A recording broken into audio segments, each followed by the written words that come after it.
Assalamualaikum warahmatullahi wabarakatuh. Perkenalkan, nama saya Aira Diandra Zana Zubir Jamil dari kelas E8 yang akan menjelaskan tentang salah satu bioteknologi modern, yaitu bayi tabung.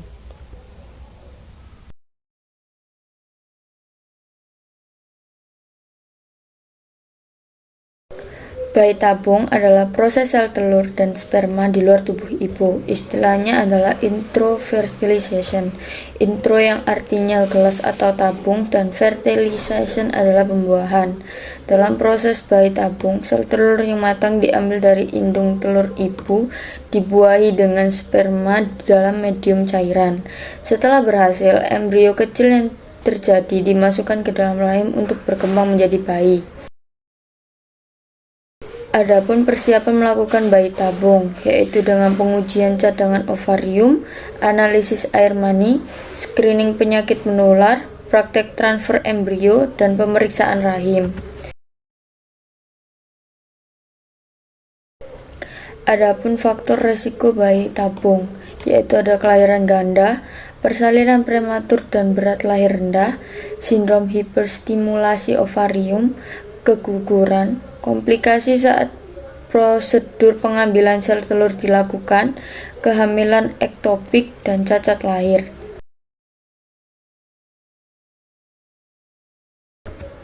Adapun prosedur bayi tabung, yaitu langkah pertama stimulasi atau disebut dengan ovulasi super. Pada langkah awal ini, wanita akan diberikan obat kesuburan untuk meningkatkan produksi sel telur. Selain itu, wanita tersebut juga akan menjalani USG transvaginal secara teratur untuk memeriksa ovarium dan tes darah untuk memeriksa kadar hormon. Selanjutnya ada langkah kedua, pengambilan sel telur. Kemudian operasi kecil yang disebut dengan aspirasi folikular akan dilakukan untuk mengeluarkan sel telur dari tubuh wanita. Dengan menggunakan gambar USG sebagai panduan, dokter akan memasukkan jarum tipis melalui vagina ke dalam ovarium dan kantung folikel yang berisi telur. Jarum tersebut terhubung ke alat penghisap yang menarik telur dan cairan keluar dari setiap folikel satu persatu. Prosedur ini diulang untuk ovarium lainnya.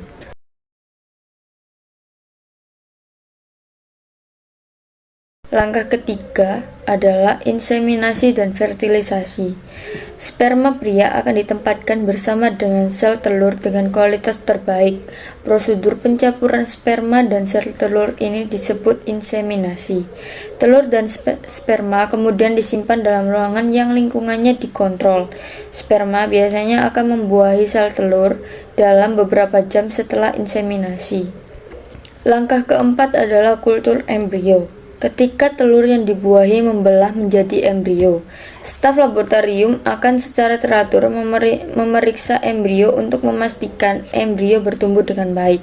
Dalam waktu sekitar 5 hari, embrio normal memiliki beberapa sel yang aktif untuk membelah.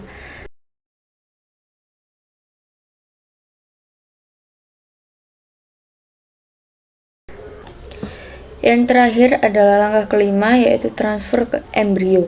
Embrio ditempatkan ke dalam rahim wanita 3-5 hari setelah pengambilan sel telur dan pembuahan. Dokter memasukkan tabung tipis yang berisi embrio ke dalam vagina wanita melalui leher rahim dan naik ke dalam rahim.